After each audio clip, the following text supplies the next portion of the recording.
Dan kita dulu juga pernah di posisi itu. Betul. Orang tua kita mungkin, aduh nak kalau mimpi jangan tinggi-tinggi kalau jatuh sakit. Itu kan dia masih di level 1. Dia yakin keluarga kita ini Begini keluarga adanya. petani. Ya. Kalau teman-teman tadi di level 1 tadi masih nyari duit susah terus sampai datang, kamu bisa meditasi. Ini dia bentar, nanti dulu. Nah, sebagian teman-teman mungkin udah gak di level 1 tapi di spektrum mungkin 1,5, 1,6 ya. Teman-teman udah mulai kayaknya bisa tapi apa iya gitu. Masih bertanya-tanya gitu. Nah, maka ada 2 step yang perlu teman lakukan.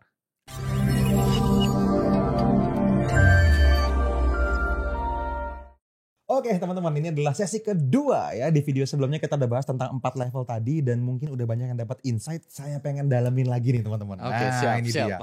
Jadi mau bareng sama Mas Angga gitu ya. Kita pengen ngobrol-ngobrol lagi lebih lanjut Mas Angga. Kalau kita ngomongin tentang level 1, 2, 3, 4 ternyata kan lebih banyak yang di level 1. Betul. Nah, mungkin dari ininya dulu deh. Sebetulnya di level 1 itu gejalanya atau behaviornya itu biasanya seperti apa? Mungkin sampai teman-teman ngenalin, oh kayaknya itu saya gitu. Atau bukan saya Mas. Nah, level 1 itu sering kita sebut sebagai victim stage Mas. Victim stage, oke. Kita merasa korban dari keadaan.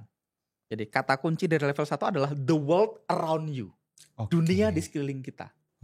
Jadi teman-teman yang di level 1 itu sering merasa bahwasanya dia adalah korban dari dunia di sekeliling dia. Jadi dia selalu ya life happen to me. Ya, menimpa dirinya. Jadi dia korban menimpa. Jadi dia akan merasa, oke, pemerintah kebijakannya nih bikin orang susah. Ekonomi lagi sulit. Bos resek.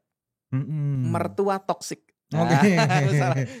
Saudara-saudaraku toksik. Pokoknya lingkungan eksternalnya dia itu semuanya yang menghambat dia sehingga dia gak bisa maju. Itu 1. Kedua, dia merasa dia gak punya pilihan dalam hidup. Karena ya terjadi dan itu harus terpaksa diterima. Yes, dia tidak punya pilihan dan dia lupa kalau kita ini bukan sekedar tulang dan daging, tapi kita ini adalah soul yang punya raga, Mas. Kita ini jiwa yang punya raga. Sehingga kita ini sebenarnya punya kemampuan untuk memilih realita kita, tapi dia nggak tahu. Jadi dia lupa tentang kemampuan dia itu. Atau yang belum tahu aja. Yes. Tadinya tahu, jiwanya kan tahu. Iya. Dia lupa, Mas. Yes. Dia lupa kalau dia punya kemampuan memilih itu. Jadi dia terjebak sama, kalau kata Mas Vision itu namanya culture scape. Culture scape. Jadi dia terjebak sama culture. Culture scape itu kayak jaring laba-laba yang rumit, yang isinya adalah dogma-dogma. Bisa jadi budaya, bisa jadi tradisi, bisa jadi apa? Dogma-dogma masyarakat atau aturan-aturan yang menurut dia tuh terkungkung di situ sehingga dia nggak bisa ngapa-ngapain karena terjebak sama tadi dogma. Pembatasan tadi. Yes, pembatasan. Dan yang mana aku tuh kemarin nonton videonya Steve Jobs, Mas. Steve Jobs tuh bilang, nanti teman boleh cari videonya Steve Jobs. Dia bilang gini. Salah satu breakthrough terbesar dalam hidup adalah ketika kamu mulai menyadari bahwasanya everything in life is made up. Segala sesuatu dalam hidup ini nih made up, buatan. Enggak real, itu dibuat. Kabar buruknya is made up by people no smarter than you, kata dia. Jadi banyak aturan-aturan main dalam hidup kita yang kita yakinin benar selama ini itu sebenarnya dibuat, bahkan dibuat sama orang yang sebenarnya nggak lebih pintar dari kita. Yes. Ada tradisi ada yang baik, nggak semuanya jelek. Betul. Tapi ada banyak juga yang nggak relevan loh, Mas. Benar. Yang tidak memberdayakan kita. Ya ada justru melemahkan. Iya, aturan-aturan main, ada tuntutan budaya yang membuat seseorang harus behave tertentu, dan itu diciptakan bisa jadi peer pressure. Peer pressure ini kan bisa jadi dari masyarakat. Jadi orang di level 1 tuh gampang kena peer pressure, Mas. Pengen keren di tongkrongan gitu. Dia harus merasa keren di mata orang, sukses di mata orang-orang, misalnya sukses harus jadi PNS atau punya kerja di sini gitu. Iya, betul. Nah, peer pressure tuh kadang datang dari society, kadang datang dari saudara, kadang datang dari orang yang sudah meninggal, Mas. Namanya tradisi. Betul. Diturunkan dari generasi ke generasi. Yang dulu mungkin bisa jadi dia lebih pintar dari kita, tapi bisa jadi ada yang nggak lebih pintar dari kita, bikin sebuah aturan-aturan yang atau kita kayaknya harus. Dunianya udah berubah, nggak bisa dengan aturan yang sama. Nah, kata Steve Jobs, ketika kamu menyadari bahwasannya kamu bisa poking around, poking itu kalau colek bubble sampean tusuk-tusuk bubble-nya biar pecah gitu. Oke. Ketika sampean menyadari kalau sampean bisa poking Ron, sampean bisa poke ketika sampean tekan di sini, muncul di sini, tekan di sini, muncul di sini, tekan di sini, muncul di sini, itulah ketika sampean punya awakening. Sampean hidupmu akan berubah total ketika sampean tahu bahwasanya hidup tuh enggak harus gitu-gitu amat, sampai tuh boleh memilih realita yang sampean inginkan. Nah, ketika terjadi awakening itu kita akan pindah ke level 2. Nah, buat orang beda-beda. Aku pindah dari level 1 ke level 2 ketika ikut MLM. Ketika aku join Tianxi dulu. Di situ aku mulai berpindah bahwasanya hidup itu enggak harus sekolah yang pinter. Terus kuliah yang rajin, lulus, kerja. Sukses tuh enggak harus jadi PNS gitu. Bukan berarti jadi PNS nggak sukses ya, cuma saya sukses itu beda orang beda gitu loh. Sukses itu nggak harus jadi PNS, nggak harus apapun, menikah harus usia sekian. Aturan-aturan itu kan tidak harus selalu begitu. Jadi kita nggak harus meniti tangga perusahaan, kita boleh kok jadi yang punya tangganya. Jadi apa ya, possibilities itu muncul ketika aku waktu itu mungkin umur 16 tahun ya. Aku termasuk beruntung, aku terekspos, terbangunkan tadi awakening tadi di level 1 ke 2 tadi terjadi di usia belasan itu Disitulah aku mulai questioning Mas, questioning belief, questioning rules yang berlaku yang selama ini mungkin aku yakini apakah memang benar, apakah harus begitu. Nah itu mulai questioning, jadi kita mulai questioning emang benar ya harus gitu. Orang kan kalau orang level 1 dia merasa nggak ada pilihan, emang harus gitu. Kita nggak bisa ngapa-ngapain, aku kejadiannya kan gitu. Aku tidak punya pilihan gitu. Ya punya pilihan. Kalau nggak punya kan kita boleh membuat pilihan ya kan gitu. Betul. Nah itu yang aku nggak tahu sebelumnya. Nah begitu join MLM diajarin kamu boleh kok punya impian. Dulu kan kita nggak berani punya impian. Benar. Kalau punya 100 juta mau ngapain? Aduh Mas 100 juta. Aku bayangin aja nggak berani kan itu. Dan banyak teman-teman yang sampai hari ini masih di titik di mana 100 juta mah bukan buat saya. Iya. Gitu. Keren tapi kayaknya bukan saya Mas. Itu banyak. Iya jadi banyak orang begitu. Teman-teman di level 1 tuh begitu. Dan kita dulu juga pernah di posisi itu. Betul. Orang tua kita mungkin, aduh nak kalau mimpi jangan tinggi-tinggi, kalau jatuh sakit. Itu kan dia masih di level 1. Dia yakin keluarga kita ini begini keluarga adanya. Petani. Ya. Contohnya. Kita ini nggak punya balungan sugih. Gak punya kita nih balungan urat kere. Sukses. Jadi keluarga kita ini keluarga tani. Nah, wis nggak usah mimpi aneh-aneh gitu. Jadi semua orang kan punya aturan-aturan yang kita yakini seolah-olah benar. Ya. Mbak Lisna ini pernah suatu ketika dia pengen beli mobil. Bilang ke? Ya ke keluarga. Nanti aku suatu saat beli mobil. Dan mobil di kepala Mbak Lisna itu ya bukan BMW Mas. Iya. Mobil tuh ya mobil sedan second 40 juta gitu. Yes. Ngerti ya? Iya. Pengen punya mobil. Itu salah satu saudaranya dia nasihati. Kalau mimpi ya aja dur-dur ya. Lis.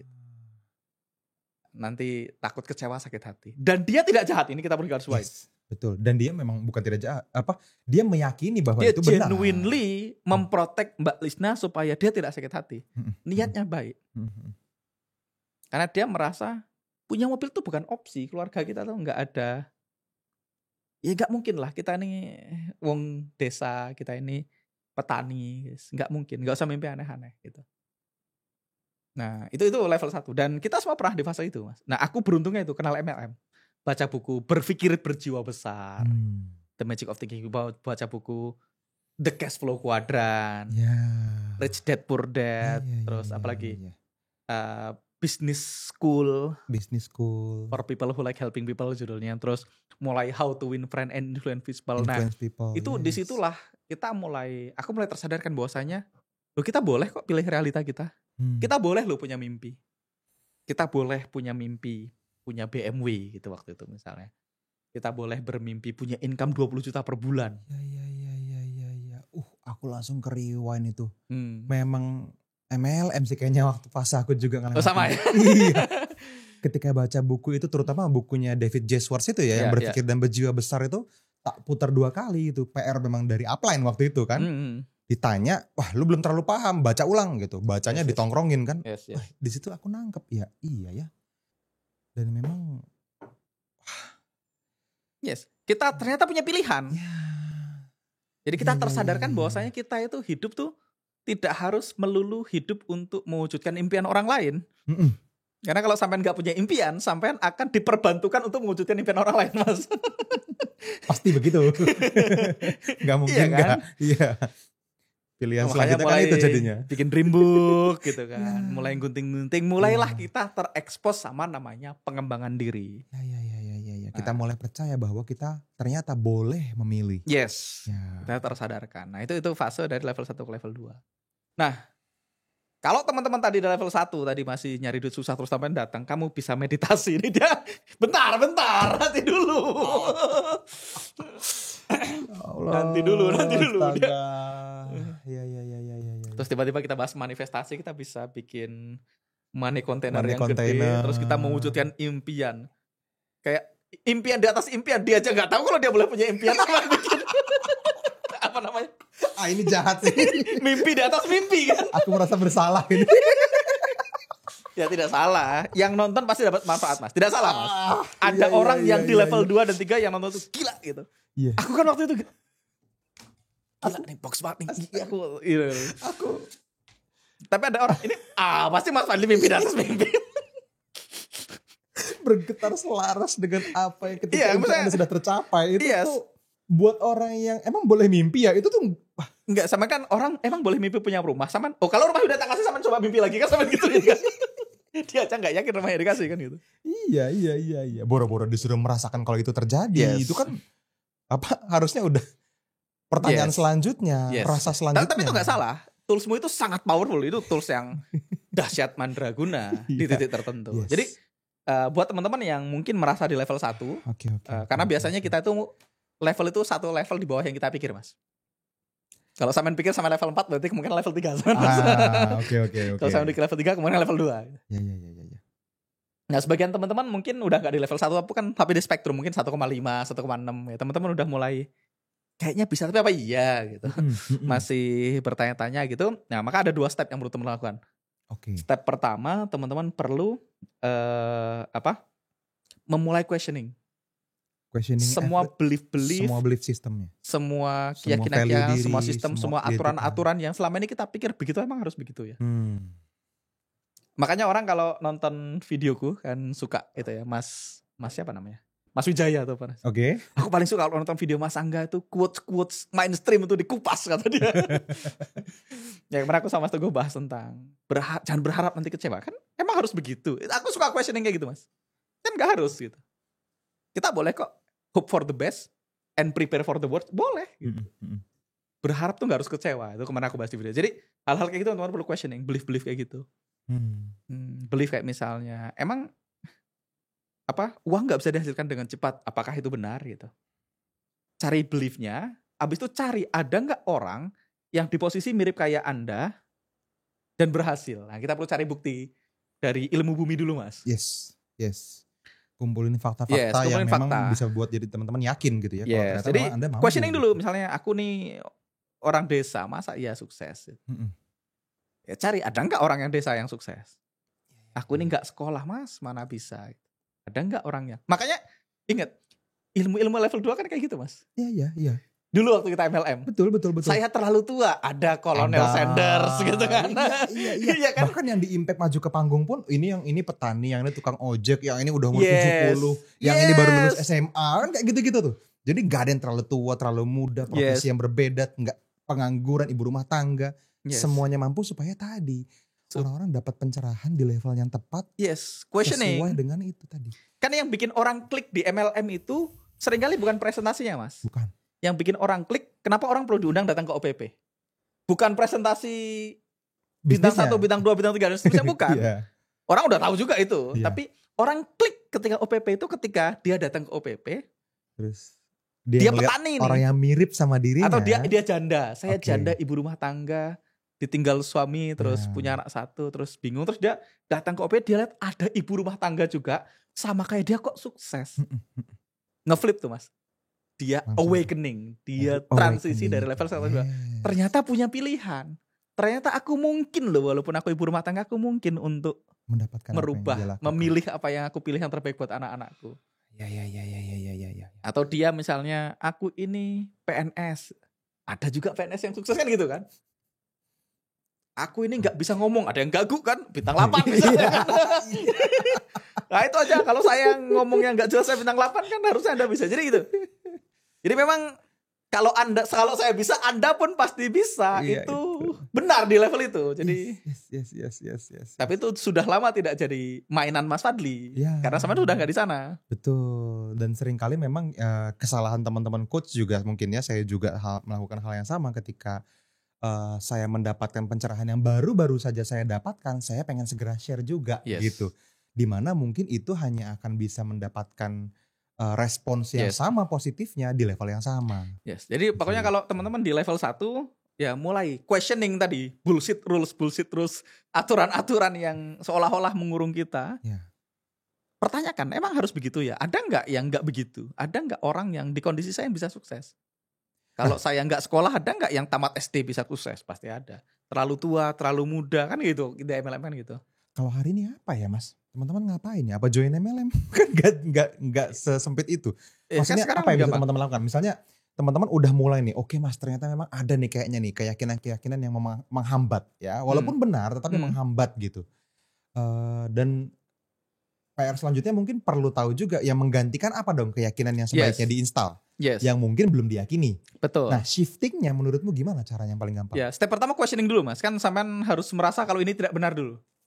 Problemnya kan orang menerima kalau ini tuh takdir gitu loh Mas.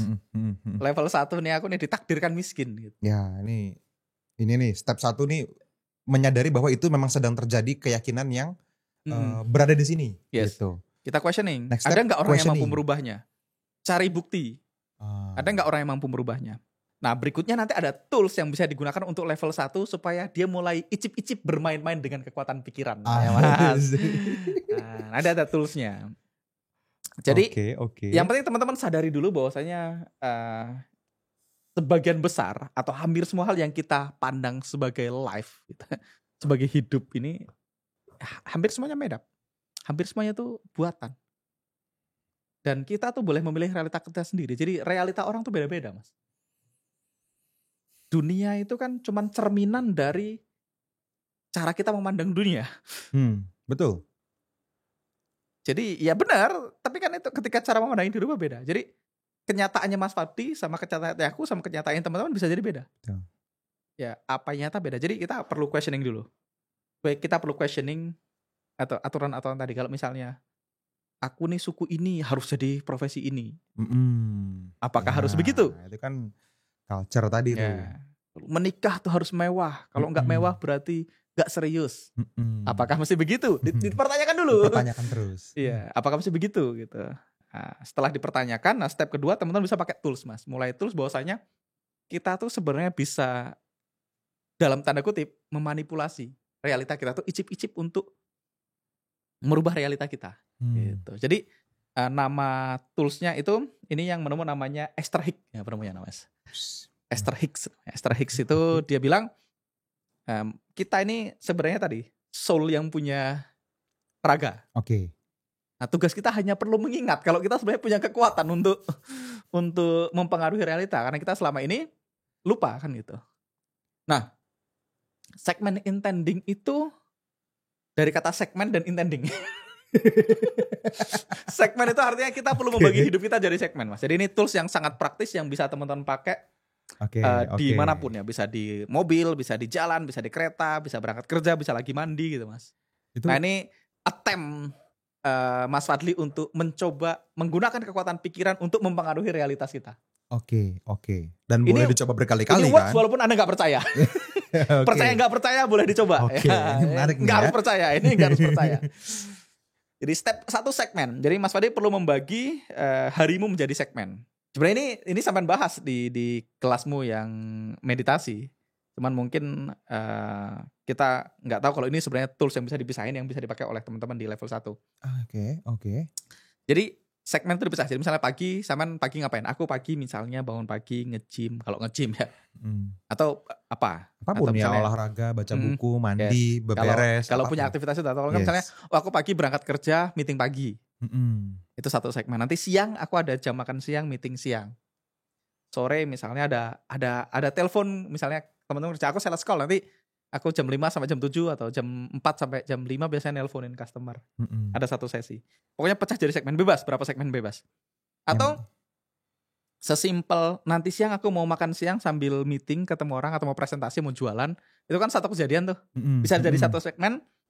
Nah, sebelum sampean itu sampean intending, sampean niatkan supaya segmen tadi berjalan dengan mulus. Sebelum itu terjadi. Sebelum. Yes. Jadi misalnya Mas Fadli mau main bola nanti, sampean niatkan nanti aku niatkan main bolanya asik, menyenangkan. Semuanya boleh dipikirin tuh ya. Yes. Berangkat ke sananya lancar, ketemu orang yang menyenangkan, dapat rezeki misalnya, dapat kemudahan, mainnya menang misalnya gitu ya. Dibayangin ketemu orangnya happy. Atau misalnya mau ngedate nih, mau jalan sama cewek. Ya, nanti udah nanti mau nonton bioskop gini-gini ini. Nah, waktu sampean mandi atau sampean lagi berangkat menjemput di jalan, sampean bisa cuma 3 menit, sampean bisa niatkan segmen itu, niatkan dia berjalan dengan mulus, dibayangkan. Ya.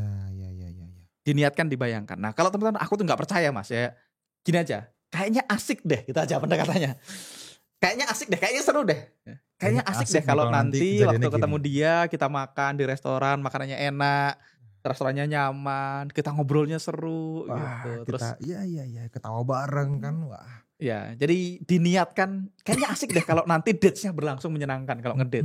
Kayaknya asik deh kalau nanti waktu aku presentasinya berjalan lancar. Ya, dibayangkan sebelum terjadi. Bener-bener ya. Yes. Oke. Dan itu berapa pecahannya pun bebas ya, berapa segmen ya, mau pagi, siang, sore, malam, mau pagi, siang, sore, malam misalnya. Atau sekedar tadi kita mau ngapain, kita bayangkan aja kejadiannya. Oke. Berarti bukan nggak harus selalu cuman di pagi hari untuk semua hari. Boleh juga. Boleh. Tapi kan kalau misalnya sampai lagi di kereta nih, aku mau ketemu orang atau di busway atau di apapun gitu, ya diniatkan aja. Kan kadang-kadang kita ketemu klien nih, sales call misalnya. Ya, sebelum dibayangkan aja, diniatkan sales call-nya nanti berjalan dengan lancar. Intending, jadi segmen dan intending. Makanya namanya segmen intending. Oke. Nah, diniatkan. Nah, ada beberapa alasan kenapa ini berhasil, Mas. Oke. Nah, yang pertama kenapa ini berhasil, karena gini. Otak kita itu ada satu bagian namanya RES, Mas. Oke. RES itu kayak rudal pencari target. Roket itu kalau dari lock targetnya, di rudal dia akan ngejar. Dia tetap ngejar. Nonton film kan, target lock gitu. Terus misilnya launch, dia akan ngejar targetnya. Nah, ketika kita kasih spesifik target, otak kita akan berusaha mencari itu. I see. Ya. Jadi walaupun teman-teman nggak percaya kalau kita bisa mempengaruhi realitas, tapi nanti ketika kita sudah pre-frame, tadi kita sudah niatkan nanti berjalan lancar, otak kita akan cari yang lancar, Mas. Ya. Jadi akan cari kata yang lebih tepat, akan cari action yang lebih baik, akan menarik kejadian yang lebih baik. Dan bukan hanya menarik, kalaupun kejadiannya nggak buruk, sampean nggak akan mengingatnya dengan cara yang sama kalau sampean nggak segmen intending. Iya. Contoh, sampean mau ngedate tadi sama cewek. Kalau sampean intending kan nanti percakapannya menarik, makanannya enak, semuanya baik-baik yang sampean ingat. Ketika teman-teman sampean datang ke restoran, terus pelayannya salah catat order gitu. Salah catat. Ngelakuin kesalahan yang yang normalnya sampean kesel. Tapi kalau sampean udah segmen intending, begitu sampean keluar dari date tadi, selesai, yang sampean ingat adalah makanannya enak tuh. Yes. Ngobrolnya seru tuh gitu. Ya. Sesuai dengan yang direncanakan tuh gitu. Yang ngeselin gak terlalu diingat, Mas. Ya, di luar yang di-intending soalnya. Yes. Ya. Kalau sampean gak diingatkan, yang sampean ingat cuman ini pelayannya resek. Karena random kan. Datang dan bisa boleh memilih untuk mengingat apapun soalnya. Yes. Tapi kalau sampean dari awal sampean niatkan nanti makanannya enak, nanti ngobrolnya seru, restorannya asik gitu. Jadi ketika ada satu yang ngeselin, sampean akan tetap ingat yang tadi, sehingga pengalamannya akan sangat berbeda. Belum lagi kalau sampean niatkan baik, menarik hal yang baik, tapi kan belum percaya nih kan tadi kan. Iya. Wah, bener. Satu, kejadiannya bisa jadi baik karena memang kita punya kekuatan itu. Kedua tadi, karena RES kita udah diprogram untuk mengingat hal itu, yang diingat pasti hal itu, Mas. Jadi walaupun pengalamannya buruk, walaupun kejadiannya buruk, pengalamanmu gak akan buruk. Kebayang ya? Kan beda, kejadian buruk dan pengalaman buruk kan beda, Mas. Dan segmen intending itu bisa juga sampai ke pecahan yang lebih besar dong, Mas, berarti. Gimana? Kayak misalnya kita mau ngejalanin satu project yang mungkin akan selesai dalam 2 bulan. Kita ngebayangin the whole 2 bulan itu akan jadi sesuatu yang sangat lancar, berhasil, bermanfaat, bisa gitu dong. Bisa, di tapi minggu-minggu sebelum itu dimulai misalnya bisa, gitu. tapi Saman harus naik level kalau Saman membayangin project 2 bulan ya. Kan kita masih kayak kita pre-celebration misalnya gitu kan, itu kan beneran intending kita. Betul, tapi segmen intending skala gede kan.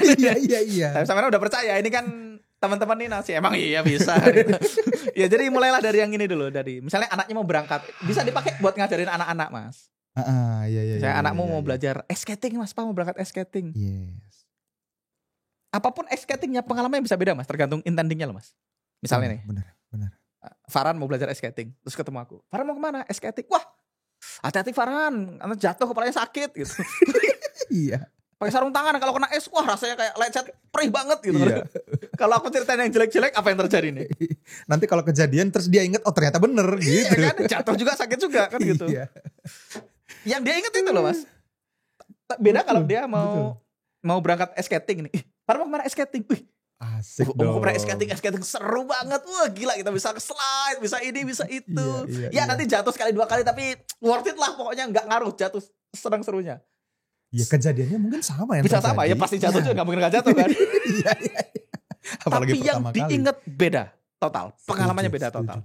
Wow. Sehingga cara pandang kita juga beda terhadap ice skating, terhadap dunia kan sama. Kita dulu presentasi ditolak, kan segmen intending kita. Ditolak tuh nggak apa-apa. Kalau kita presentasi 10 pasti closing 1. Ngerti gak? Iya teman-teman juga mungkin ngalamin ya, tapi nggak sadar gitu. Ini sebuah tools yang kalau saya ngebayanginnya kayaknya emang pernah ngalamin dan mungkin tanpa sengaja gitu ya. Ini lagi-lagi jadi satu hal yang ternyata ketika kita lihat ini sebagai sebuah bukan skill, teknik gitu misalnya. Ternyata itu teknik ya gitu. Iya, kalau Saman punya pacar, bayangin pacarnya, wah nanti ngedit asik berangkat. Oh mau di jalan macet, mau panas banget. Gak diingat Mas. Iya. Makanya orang kata bilang kalau pacaran kan tai kucing rasa coklat. Ngerti gak? Iya. Karena segmen intending itu Mas. Iya. Sudah dibayangkan, wah nanti berangkat nonton. Semangat gitu kan. Wah, pegang tangannya di bioskop. Gitu kan. Iya. Enggak, kan? Yang lain gak ngaruh itu, mau hujan, mau kecipratan. Padahal di jalan sampean kecipratan mobil orang. Gak inget sampean Mas. Gak inget. Bener. Itu kekuatan segmen intending. Jadi satu sampean akan mulai belajar menari. Bagus banget nih. Icip-icip kekuatan. Oh ternyata kalau saya bayangkan bisa dapat. Saya bayangkan bisa dapat. Satu pasti dapat karena memang kita kepikiran kita punya kekuatan untuk nari. Kedua, walaupun gak dapat, pengalamannya tetap beda. Itu kata kuncinya Mas. Yang diingat tetap cara beda. Pandang kita terhadap dunia akan shifting Mas. Pelan-pelan. Cara pandang kita terhadap dunia akan shifting. Nah itu yang paling penting Mas. Perlu dilakukan berapa lama? Sampai teman-teman merasakan apa? Atau mulai aware kalau dia udah naik di level 2 atau bahkan level 3? Gak apa-apa, di level berapapun boleh dipakai soalnya. Karena ini tools yang praktis dan bisa dilakukan kapanpun. Segmen intending. Iya, aku tuh ya sesimpel kayak misalnya aku mau kemana sih, bayangin nanti, wah nanti asik gitu. Pokoknya niatkan berjalan dengan mulus apapun. Even kalau Mas Fadli ngajar meditasi kan, sampean masih melakukannya sebenarnya. Di fase 4. 5 dong. Di fase 5 ya. Di fase 5 kan sampean bayangin. Perfect day itu segmen intending. Cuman karena sampean langsung seharian gitu. Iya. Tapi kan karena sampean sudah percaya kan kalau itu bisa begitu. Tetap dilakukan setiap hari. Jadi untuk awal-awal ya tadi, questioning everything. Yang kedua coba. Kapanpun teman mau melakukan sesuatu, coba niatkan. Nanti semua berjalan lucu, terus dicek. Besok lagi niatkan lagi, besok lagi niatkan lagi. Nanti teman-teman akan terbiasa. Ada 2. Karena tadi RS tadi Mas, istilahnya dulu red car apa namanya? Red car syndrome bukan syndrome tapi. Red car teori lah itu. Iya, betul. Kalau sampean itu kelihatan banget itu. Iya, kalau sampean membayangkan, coba hitung berapa jumlah mobil merah dari sini ke kantor, nanti sampean akan merasa ketemu banyak banget mobil merah. Tapi kalau nggak sampean pikirin, sampean nggak lihat ada mobil lewat kan nggak di radar. Dulu Dylan tuh suka nonton Tayo Mas. Di Tayo itu ada truk namanya Max, truk hijau yang gede banget. Begitu aku ngomongin Max, iya ada Max. Max banyak banget ya. Lewat terus, perasaan selama ini aku gak pernah merasa Max. Lewat terus kan gitu. Kenapa sekarang banyak banget Max ini? Atau teman-teman yang mungkin punya impian mobil tertentu yang belum dimiliki kan. Ketika ngeliat misalnya pengen expander nih gitu. Expander putih gitu. Sudah dipikirin expander putihnya, ternyata kok tiba-tiba di jalanan banyak banget expander putih gitu kan. Padahal memang dari dulu begitu mungkin ya. Dari kemarin-kemarin udah ada. Cuman kita gak mikirin. Kita gak ada di radar kita. Baru di radar kita. Dan radar kita tuh selalu menangkap tadi RS. Tadi kalau misalnya Mas Fadli lagi suka trading gitu ya. Suka trading forex. Sampai duduk di Starbucks, 2 meja di sebelahmu ngomongin forex, sampai denger loh. Betul. Dengar, karena itu ada di radarmu. Ya. Kalau sampai lagi ngomongin trading forex, ya ada orang kayak jauh beberapa meja di sebelah kita ngomongin forex, dia ngomongin forex karena itu ada dari kita. Kalau dia ngegosip yang lain sampean nggak dengar loh, nggak peduli. Betul. Atau kayak sampean di klub malam misalnya, yang berisik banget, yang ngobrol aja susah. Ada panggil Fadli gitu, sama noleh loh. Ada yang panggil. Ada yang panggil. Karena otak kita terlatih, nama ini penting gitu, jadi diingat gitu. Jadi ini percaya nggak percaya terjadi. Nah, benar. Nanti lama-lama teman-teman akan awaken tadi, ternyata bisa ya. Jadi kita melakukan praktek yang satu memang latihan segmen intending, yang kedua questioning everything, aturan-aturan yang kayaknya nggak boleh gini, saya ini susah mas soalnya nggak boleh gini. Nah yang kayak gitu itu merasa tidak punya pilihan. Disadari dulu apa aturan yang kira-kira menghambat Anda, habis itu di questioning. Nanti malu apa kata orang. Nah, apakah begitu? Saya malu nanti orang mikir apa tentang saya. Ya, itu kan dogma-dogma society pressure budaya, cultural pressure itu tuh hal-hal kayak gitu. Malu, ya emang gitu. Ada orang yang punya quotes yang bagus ya. Saya nggak terlalu peduli sama apa yang orang pikirkan karena orang nggak mikir anyway. Karena banyak orang peduli banget sama orang yang orang lain pikir. Iya itu tahu di questioning. Emang iya orang mikirin kita. Dia juga mikirin dirinya sendiri sama kayak lu gitu. Iya. Emang kalian mikirin dia kalau nggak dia. Jadi questioning everything terus cari bukti. Ada nggak orang yang berhasil keluar dari kondisi sulit kayak kita? Cari bukti sebanyak mungkin. Pertanyakan sambil latihan segmen intending. Nah kalau teman-teman lakukan ini ya teman-teman akan mulai transisi ke level 2. Oh ternyata kita boleh kok milih realitas kita. Oh ternyata kita bisa milih tujuan hidup kita sendiri. Kita boleh bikin goals. Ternyata kita boleh bermimpi. Itu dulu mas. Ya, kalau dia aja belum berani bermimpi kan kita nggak bisa kasih teknik untuk mewujudkan impian kan. Betul. Gitu. Nah, 3 cara untuk mewujudkan impian Anda di 2025 kan misalnya. Bentar mas, aku tuh belum berani bermimpi kan. Nah dia harus berani bermimpi dulu dia. Oke. Ini kayak cukup dulu mas. Cocok ya. Ini udah compact lah. Ini udah bisa dipraktekkan ya. Dipraktekkan ya teman-teman ya. Sebelumnya tadi kita udah bahas tentang bagaimana teman-teman perlu mempertanyakan keyakinan-keyakinan yang ternyata tidak memberdayakan gitu ya. Yang selanjutnya teman-teman coba segmen intending tadi. Pokoknya ada nggak aturan-aturan hidup yang kayaknya bikin hidupku susah? Apakah harus begitu? Apakah aturannya baku? Apakah ada kitab-kitab undang-undang pidananya misalnya? Yang jadi pelanggaran kalau nggak dilakukan atau nggak diyakini. Atau tertulis di Lauhul Mahfuz misalnya kan. Ini coba dicek dulu. Jangan cuman kata orang, kata ini, kata itu. Jangan cuman pendapat masyarakat. Nah, itu kita questioning dulu ya. Oke, Mas. Thank you so much, Mas Angga. Ini akan jadi pencerahan yang banyak harusnya ya buat teman-teman ya. Semoga teman-teman bisa dapetin manfaat, tapi bukan cuman dapetin insight, praktek ini yang lebih penting lagi. Dan level berapapun Anda, segmen intending tetap powerful tuh. Siap. Jadi latihan segmen intending. Oke lah kalau gitu. Siap.